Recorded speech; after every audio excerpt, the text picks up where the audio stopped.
What is up, everybody? Welcome back to another episode of Board Games Are For Everybody, where today we are going to be going over our pickups for the month of, what is it right now, June?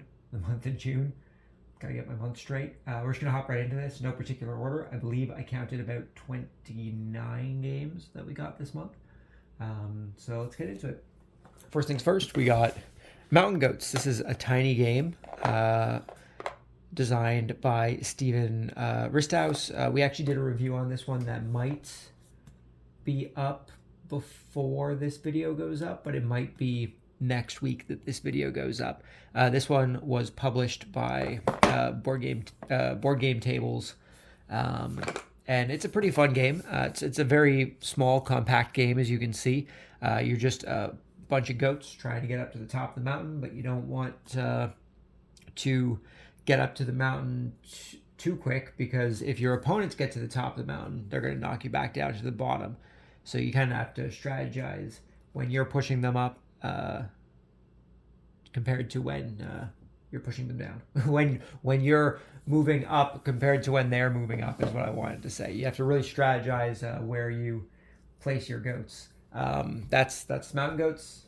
Next up, we have Lude Island. We picked this one up because it was pretty cheap. I think it was only like $12 new or something like that. We haven't had a chance to play it yet, but it looked pretty interesting. Basically, it's like a piratey kind of game, searching for treasure, playing cards. You got your board here with your little compass tokens, and I think you have like different map cards. You're trying to find stuff like that. But we haven't had a chance to play this one yet. It just looked interesting, and it was relatively cheap. So I thought that we would give it a shot. Next up, we have Canvas, which is on the side. It's not on the front. This is a very just gorgeous game. I love the artwork. The artwork on the box especially. But if you open up, also I love this little like drawer kind of storage here. But this one, the cards as well, very nice. All of the cards are on transparent cards, and basically you're using a bunch of different cards to make different patterns based on the stuff at the bottom here to score points, and you make a complete portrait at the end. It's a pretty fun game. It's one that we'll probably take a look at some point. I mean, we're going to take a look at all of our games at some point, but this is one that we really enjoyed when we played it. That is Canvas. Fun game. I just got to get it back in the box now here. If it feels like going in, come on. There we go. Okay, that is Canvas. So, next up, we have, this is upside down. We have Rumble in the House by Yellow, I believe. Yellow is the same people who did Tokyo Highway, if I'm correct, but I could be wrong about that. It sounds like a familiar name, but I could be wrong about that, so don't quote me on that one. We found this one in a thrift store. Looked fairly interesting. We haven't had a chance to play it yet because, as most people know, if you follow us on here or you follow us over on Instagram, we typically only have two people when we play games.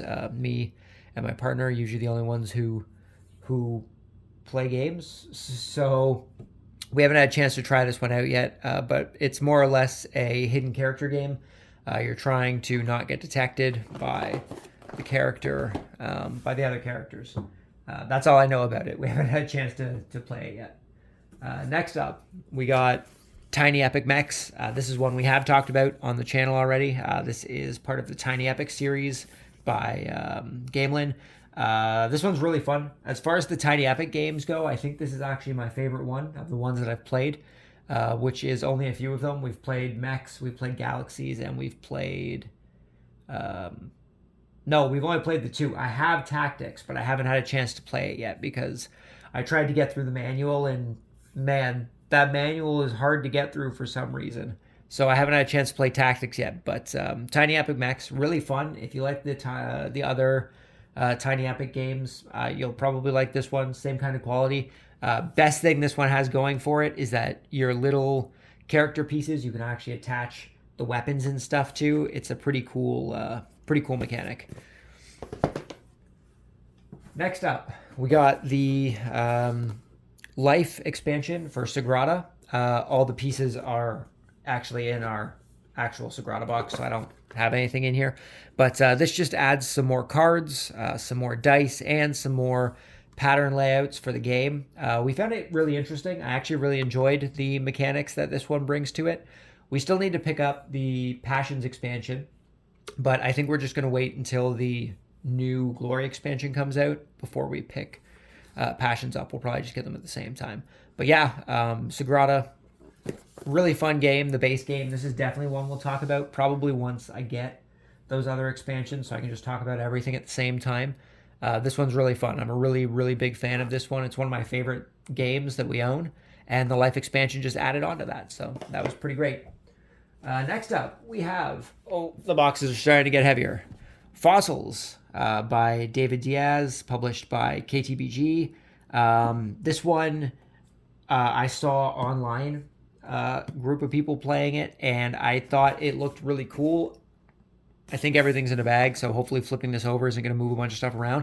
But basically the way the game works is that you have your tray in the middle of all the players, and there are tiles on top of it, and you're basically using your actions to dig those tiles up, move those tiles around so that you can dig little plastic bones from underneath the tiles. There's a bunch of different spots in there, but basically you're digging up dinosaur bones to try and recreate dinosaurs in your lab.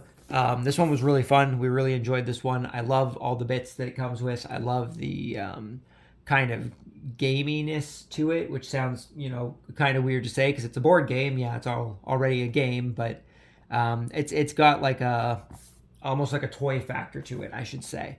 But this is a really good game, really in-depth game. It's quite a lot of fun. I really liked this one. That's Fossils. Next up, we have Skull Canyon Ski Fest. This is one we picked up because it just looked interesting. I've never really seen a game that had a skiing or snowboarding theme attached to it. So I was like, that's kind of cool. So we decided to pick it up. I enjoyed this one. I thought this one was pretty fun.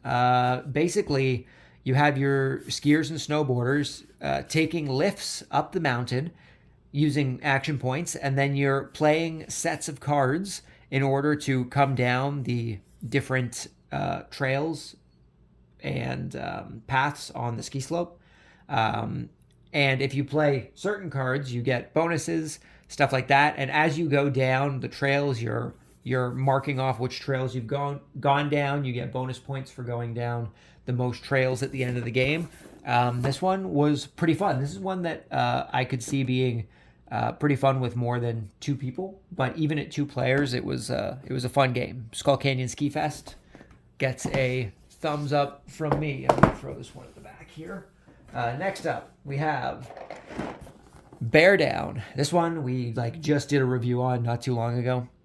This one's by Amigo. This is a really fun game. This one definitely has that toy-esque kind of feeling. Basically, you have all of your bears hopping down these tiles on the river, trying to get as many fish as they can. However, you can push the tiles forward depending on what you roll on the dice, and it's possible that your bears can fall off the edge of the waterfall if you're too close to the edge. This one is a lot of fun. In the 2-player game, it tells you in the instructions not to use the 2 edges of the board. However, I think that's more so for time's sake and probably just to make it a bit more challenging, but you can play with all 5. All 5 still works perfectly fine for a 2-player game, but that compressed space is probably just to add a bit more of a challenge to the movement and stuff. But Bear Down, really fun game. I really enjoyed this one. Very simple to get into, so it's not particularly complex, but it's still a fun game. You don't always have to be complex to have a fun game. That's Bear Down. So next up, we have Hues and Cues, a guessing game of colors and clues. This one I don't think I did a review on. Don't think I did a review on this one quite yet, but we did do an unboxing for it not too long ago. This one, you're basically trying to guess the color on whatever card the cue giver has. Each card has 4 different colors on it, and they choose one of those 4 colors, and then they have to give a clue or a hint in one word on something that would match that color. So say you go with like one of these yellows over here, you could be like, oh, it's like a Pikachu color, something like that. And then this everyone places their things down on what color they think it is, and then the cue giver is allowed to give another clue that has 2 different words to it. So like the clue here is strawberry shake. You could potentially say like banana shake. That's kind of Pikachu-y color. It's probably a little lighter than Pikachu color, but I digress. Hues and Cues is a good party game. We played a co-op variant that someone had made because, again, usually only 2 of us. It is recommended for 3 to 10, but we did find a version that works for 2 players that makes it co-op instead of competitive. And it still works perfectly fine. It has the same function regardless of how you play it. So that's Hues and Cues. This one's pretty fun. Can definitely be good fun with a big group of people. Hues and Cues. Good game. Next up, we've got... this one's definitely heavy. Battle Lore. An epic fantasy adventure game. This one I picked up maybe a week ago from someone on Kijiji. And the reason I picked this up, for anyone who knows me, outside of the fact that I'm a big fan of fantasy, and from what I hear from this one, they actually mix fantasy with kind of like medieval soldiers and stuff, so it's not 100% fantasy, and I'm a big fan of medieval period for stuff, but the reason I picked this one up was for all these bits. You gotta love all these bits. And I feel bad for the guy that I bought this from because I made him count every single one of these things to make sure that all of them were there. And I felt bad for making him do it, but I made him do it. So random guy that I bought Battle Lore off of on, I think it was on the Facebook Marketplace that I got this one. If for whatever reason you're watching this, then I apologize for making you count all this stuff, but it was well worth it. I'm definitely going to get into this one. We haven't had a chance to take a look at it yet, mainly because this is one of those games that has like a whole novel of different scenarios and stuff, so it's something I really have to sit down and kind of dedicate myself to doing. But that is Battle Lore. I am super excited to get into this one. Maybe after we're done Jaws the Lion and we give actually it's one of the other games that I have here, so I won't say it yet, but after we give that one a try, maybe we'll get into Battle Lore. But yeah, that's Battle Lore. Oh geez, so heavy. Okay, next up we have Photosynthesis. I actually got Photosynthesis from the same person I got Battle Lore from, so if you're watching this video, again, thank you. This is a really, really good game. This one's been on my radar for quite a while now, but I've been trying to find it for a little cheaper than what it retails for around here. This is just a gorgeous game once you get it set up. All the little cardboard trees and stuff, once you get all of those spread out across the board, even at the 2-player game, the game looks great. So I can only imagine what the game looks like at 4 players. I really enjoyed this one. I'm glad that we finally got around to being able to pick it up. That is Photosynthesis. It's a fun game if you're a fan of, trees, I guess, or just abstract strategy in general. This is a fun one. I really enjoyed this one. That's Photosynthesis. Next up, we have Merchants and Marauders.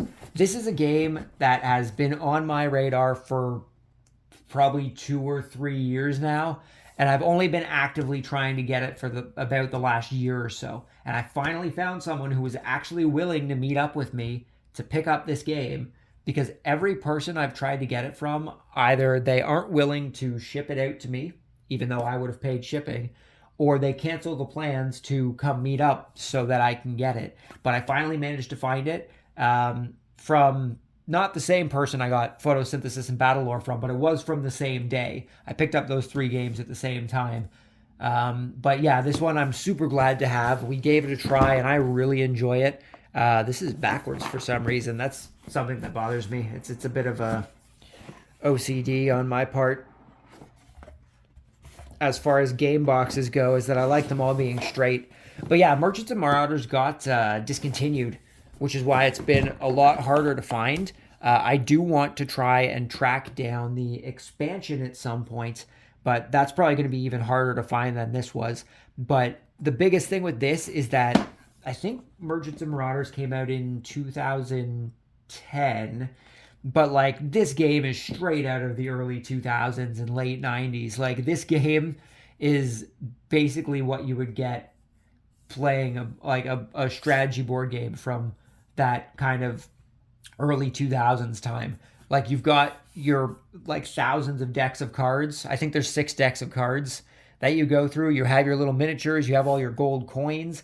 Like this game, even though I only played it this year, gives me like huge nostalgic like feelings. When we played it, I was like, I could have been playing this like in my living room sitting on the floor as like a 10-year-old back in 2003.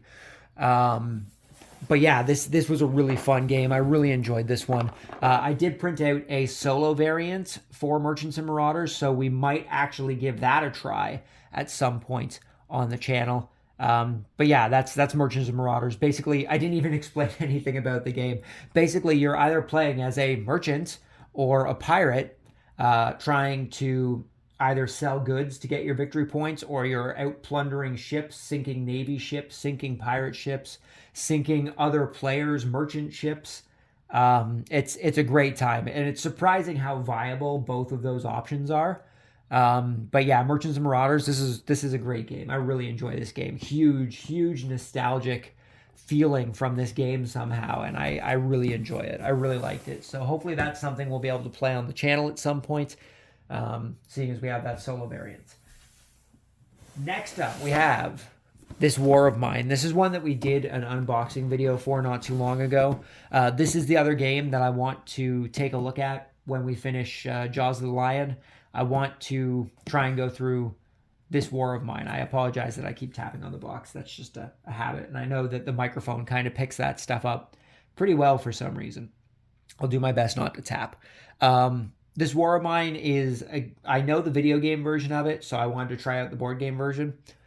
It comes with a lot of stuff. It is another one of those things where it has a big book of scenarios that you go through. But it is one that I want to try and play on the... I want to try and play on the channel, do a gameplay for it. I still don't know if I'm going to do the tutorial on video or not, but I may as well, because I think it will spoil some stuff if I don't. But that is this War of Mine. It's quite the game. It's quite the game. It's one that I look forward to breaking out and giving a try. So look forward to that in the future once we get to it. That is this War of Mine. Next up, we have Exploding Kittens.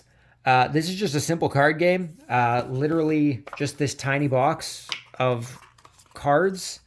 So here's the funny thing about this, is that we found this one in a thrift store for, I want to say, $2 in one of those just like plastic packages that come with a bunch of random stuff in them. And we looked, like, this is something that's still sold in stores, and this thing sells for like $20, $25, and I have no idea how people pay $20 for this game. Like, that is just mind-blowing to me for just a deck of cards.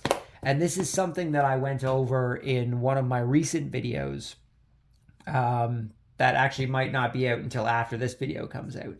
So it might be one of my future videos, depending on that. But I'm not going to pay $25 for a deck of cards. That's outrageous. That is an outrageous thing to charge for a deck of cards. I don't know. That, like, to me, something like that. Now, it's not a bad game. I'm not saying it's a bad game. I just don't really think it's a $25 game. But that's Exploding Kittens. Basically, it's a deck of cards. You're running through the deck, trying not to be the person to draw a bomb. That's it. You're trying not to explode. It's not a bad game. I just don't think that I would pay $25 for it. So I'm glad we got it at $2 instead. But yeah, that's Exploding Kittens. Next up, we have Take the Train. This is just a card game from 2007, apparently. We haven't had a chance to play this one yet. But basically, it's like a bunch of other card games I know. I want to say Skip Bow is the one that I'm thinking of. But basically, you have this... I'm going to try and get these out here without flipping all the tokens over. This isn't going to go well. Whoa. Oh, that actually went pretty well. That went surprisingly good. Basically, you have a bunch of these cards in different denominations here. You have your station where each lane is going to end. You have your end of the line, free rides, transfers, all that sort of stuff. Basically, what you're trying to do, though, is that you're trying to make a run of numbers from the station going up from 6 all the way up to 12, and then going downwards from 5 all the way down to 1. And you want to do that for all the colors. If you can't make a move, you have to give one of your chips back to the station person. And if you run out of chips, you basically lose the game. So I believe the rule is whoever has the most chips at the end of the game is the winner. It seems pretty standard as far as a card game goes. I do like that it comes with the tokens and stuff. I think that changes things up a little bit at least. We haven't had a chance to play this one yet, but it does look like something that we will at least give a try. So that's Take the Train. Next up, we have Swipe. This is one that I haven't even looked at the cards for this one.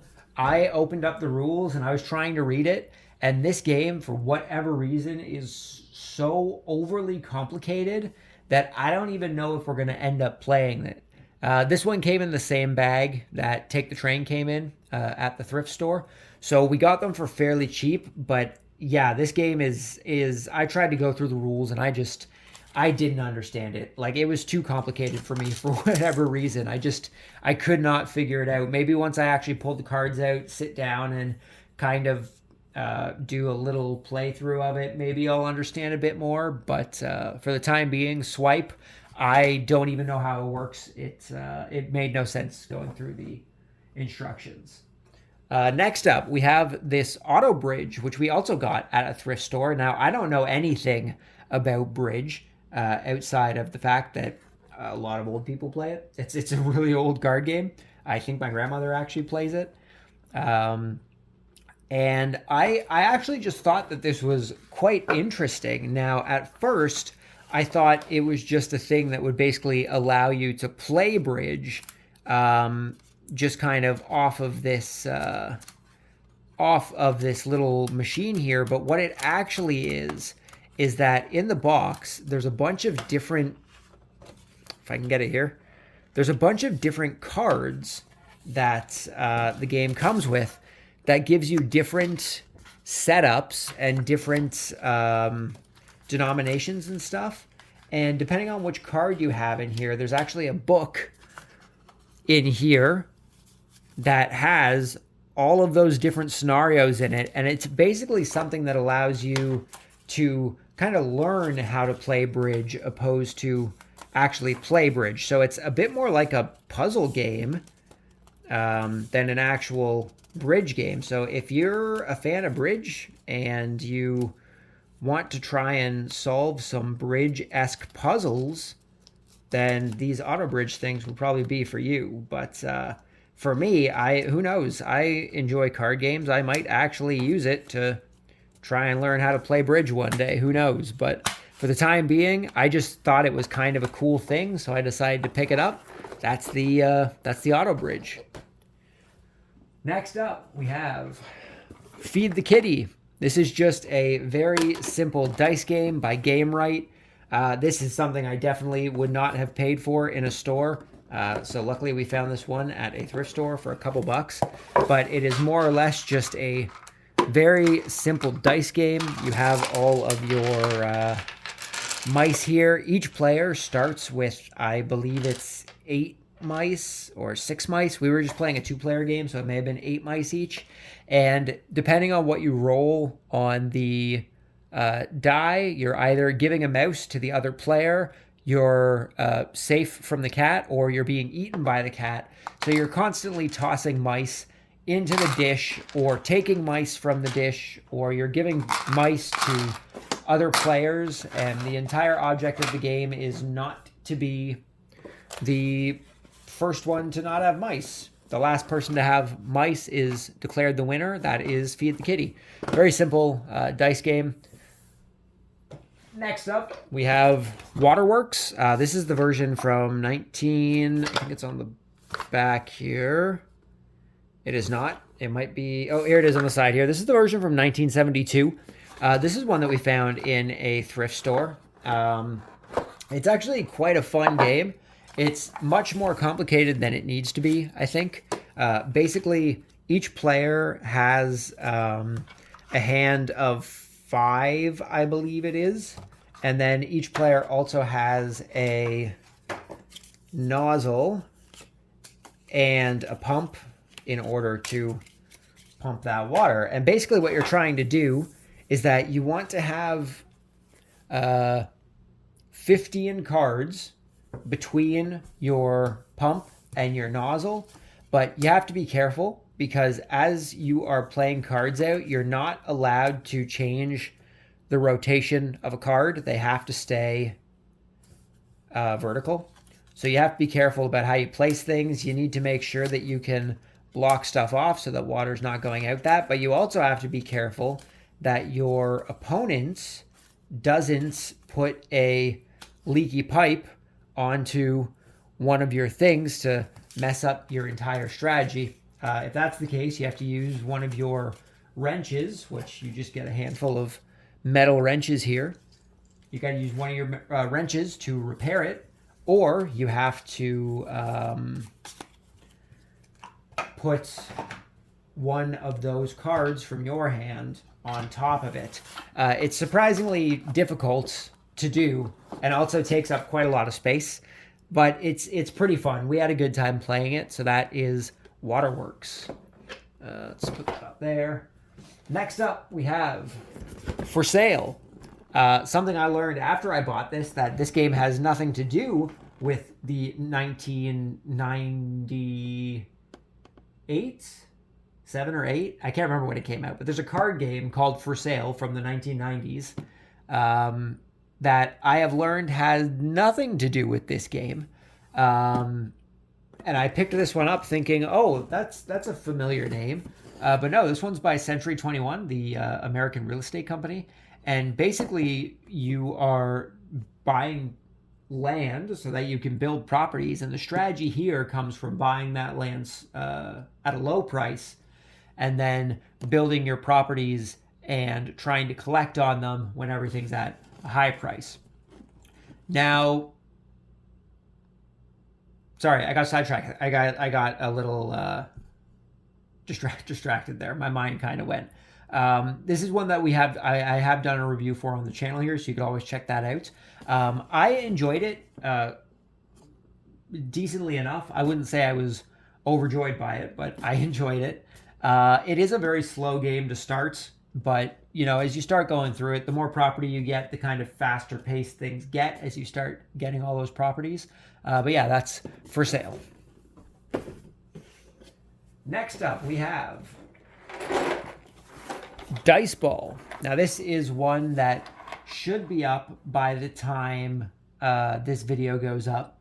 This one I really enjoy. These kind of games are more my speed. 90s, early 2000s. Like, that is prime time for board games for me, because that would have been when I was growing up. Now, this is not a game when I had growing up, but I certainly played a lot of games like this.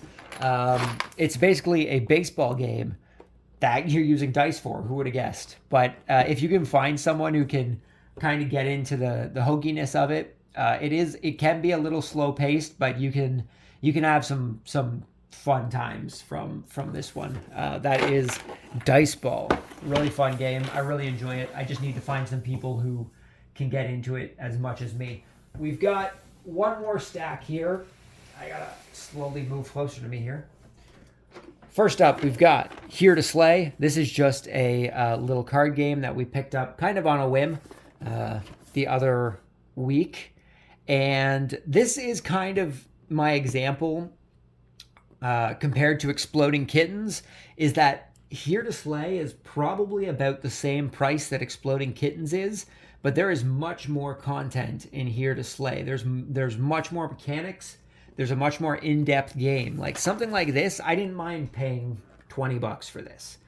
This one, I really like the artwork to it. I really like the gameplay to it. I think you can have a lot of fun with larger groups of people. Up to maybe 4 people would probably be a good range. We just played it at 2, and we found that the game went a little too quick. Not that a quick game is bad all the time, but we found for us we'd probably change up the rules a little bit just to make it a little longer. But yeah, this is one that I really enjoy. I really like the artwork, and even the dice. I really like the dice. It's cool that you can go to the website and create your own cards, basically, that you can add to the game. I think that's a really neat touch. But yeah, that is Here to Slay. This is one I've recorded a review for, so keep an eye out for that. I think it's going to be up next week. Here to Slay. Next up, we have Remember Our Trip. This is one that we've already done a review for. This one's by Sashi and Sashi. It is by Sashi and Daryl Chow. This is the DLP version, which is an import version, just not the original import version. This one I enjoyed quite a bit. You're basically playing solitaire with up to 4 people, and you're trying to make a communal memory on the central board. So you're kind of working with your opponent to try and get more points based on what they've played, but you're also trying to make sure you manage your own board properly to maximize your score and also make sure you actually have room to play stuff. This is one that I enjoyed quite a bit. It's one that I would like to play more, and definitely with more people. I would love to try and get a full game of 4 going. I think I know some people who would actually quite enjoy it. But yeah, that is Remember Our Trip. Really fun game. I really like that one. Next up, we got the expansion for Tiny Towns, the Villagers expansion. And I am realizing that the back is a little banged up here, which is my fault. This box is pretty brittle. There's actually nothing left in here, I don't think. I think we put everything in the actual Tiny Towns box since it all fits. So this is kind of just an empty box anyway. So, but still, it's a bit of a shame. Oh, well, we have our other little mats in here still. But that's because we only ever play with 2 people. So if we ever play with more than 2 people, we're going to have to dig those out. But yeah, Tiny Towns Villagers, we enjoyed it. We had a good time with the new cards and the villager aspect to it. I think it adds a lot of strategy into the game. There is a mode in the instruction book for villagers that is called, what was it called? I can't remember what it was. It was really funny though. Basically, you can only play a cube down in a space where one of your villagers is, and it had a really funny name. It was something, I can't remember what it was. It was a funny name though. But yeah, that's Tiny Town Villagers. Really fun. I'm a big fan of Tiny Towns. Like we were talking about Sagrada earlier, Tiny Towns is probably one of my favorite games that we own.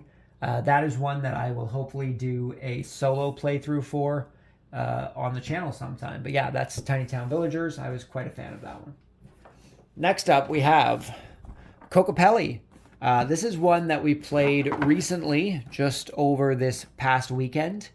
I enjoyed this one. I thought it was good. We only played it at 2 players, and unfortunately at 2 players, it felt a little... It was okay. I think it would be a lot better with the full 4 or even 3 players, but the way that you interact and bounce off of other players in this game, I think that higher play count is definitely something that the game benefits from. So while 2 players was perfectly fine, I had no problem with 2 player. I would really like to play this one with 4 players. I do like the artwork for this game. As far as the theming goes, though, I mean, it could have been any theme. Let's be real; it doesn't necessarily need to have this particular theme. I think they could have gone with someone else. I feel like some people could potentially be a little off put by the theme of the game.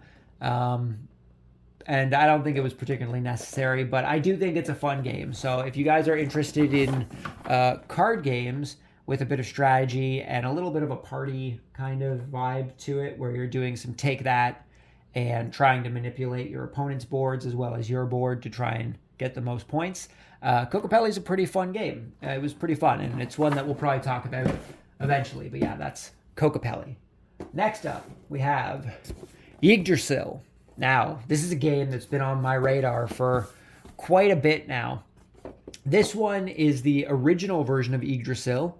This one came out back in... Do I have a date on here somewhere? I do not. It's probably in the instructions. I want to say this one came out back in like early 2010s or maybe even a little before that. I could be completely wrong about that. But I think it was early 2010s. I want to say around 2013, maybe 2014. But this one's been on my radar for a while, mostly because of its re-implementation in Yggdrasil Chronicles, which has the big 3D tree and stuff, which is something that would definitely be like in my ballpark because I like the table presence of stuff. But to my knowledge, the game's pretty well play exactly the same with minor differences. So even being able to find the original one, I was quite excited. I haven't had a chance to try this one out yet, but it's one I'm very excited to get into. That is Yggdrasil. Next up, we have Edo. This is a game I have not even opened yet. I haven't even looked at the components and stuff. Once again, our box is not straight. You know how I feel about that. I guess we're finally going to be opening it up and looking at the pieces. This is one I haven't had a chance to sit down and go through the rules yet. I am excited to go through it. I have watched a video on the game, but it's one that I have not sat down to try yet. It has a nice, beautiful board. It looks a little cluttered and like it could be a little confusing, but as far as I understand, once you kind of get going on it, it's pretty easy to get into. But yeah, I like the time period. You got your Japan setting. It's kind of like a Sekiro kind of vibe. If you're into video games, the From Software games, it's got a Sekiro kind of timeline there. According to this, it's 1605, so you got that. Was 1600 were the 1600s the feudal era? I'm not really up to snuff on my Japanese history. I apologize for that. I just thought it was a game that looked quite interesting. I wanted to try it out. That is Edo. And last but not least, we come to our final game, and that is Four Gardens. This is a really, really cool game. I really enjoy this game. Unfortunately, our box is a little shot, but I can't complain much since we did get it for free, technically, from picking up a handful of other games. This one was just kind of thrown in. Unfortunately, this is the way that they got it, they said. So that's just kind of what we got to deal with. But on the bright side, I'll never misalign the top box with the bottom box because they're both bent in the same place. But yeah, I really enjoy this game. This game's got like one of the best inserts I have ever seen for a game. All of its pieces just kind of very easily sit in their different little pockets here in the is this actually better closer? It is. In their little pockets in the insert, which I think is great. I think it works really well. I love this little 4-tier pagoda here. I think it really works well with the mechanic and the theming of everything. I really love the way that it looks, and it helps that the game is also quite good. I really love the artwork on the cards as well. This is one that we enjoyed playing for sure. I really enjoyed this one. Love the artwork on the cards. I really like that even if you build the same set of cards as an opponent, you're likely to have a different image because all the images for the sets are different. So that's something that's really cool. But yeah, that is Four Gardens. That was the last one that we had to take a look at. This one's a really fun game. I really like it. I like the way that the pagoda works. I like the artwork. That's Four Gardens. And that is all the games that we picked up this month. I believe there were about 29, 30 games in there. And now I get to go try and reorganize these back on my shelf. So thank you guys very much for stopping by. Hopefully you enjoyed the video. If you guys are on Instagram, make sure to come give us a follow over at Board Games Are For Everybody over on Instagram. We post photos of games that we're playing. We post photos of games that we pick up outside of these monthly pickup videos here on YouTube.